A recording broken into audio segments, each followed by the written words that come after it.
This is open story episode 1 பார்க்கலாமா? அலையில் கொட்டி கொட்டி படிக்க வைக்கிற நம்ம ஸ்கூல் டீச்சர்ஸை எப்படி நம்ம மறப்போம்? அதுவும் முக்கியமாக பொண்ணு மாப்பிள்ள மாதிரி ட்ரீட் பண்ணுற 10th ஸ்டாண்டர்டை இன்னும் என்னோட லைஃப்பில் மறக்க முடியாத ஒரு ஜேர்னினே சொல்லலாம். இவ்வளோ மறக்க முடியாத இன்சிடென்ட் இருந்தாலும் இப்போ உள்ள ஸ்கூல் கிட்ஸ் மாதிரி ஒரு சாக்லேட் கூட என்னோட ஸ்கூல் டீச்சர்ஸ்க்குலாம் நான் கிஃப்டாக கொடுத்தது இல்லைங்க. இந்த ஆர்டர் கூட 10th படிக்கிற நம்ம குட்டி கஸ்டமரோட கிளாஸ் டீச்சருக்காக பண்ணது தான்.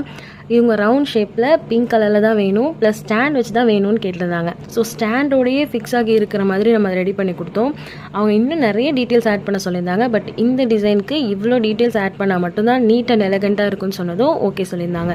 ஆனால் அவங்களோட டீச்சருக்காக 2 கோட்ஸ் கண்டிப்பாக எனக்கு ஆட் பண்ணியே வேணும்னு சொன்னதுனால க்யூட்டாக ஒரு சின்ன கார்டில் ரெடி பண்ணி வச்சாச்சு. இந்த குட்டி கஸ்டமர் என்னோட first customer. So free gift இல்லாமல் எப்படி, அவங்க நேமோட ஃபர்ஸ்ட் லெட்டரையே ஒரு ஆல்ஃபபெட் கீ செயினாக செஞ்சு ஆட் பண்ணியாச்சு.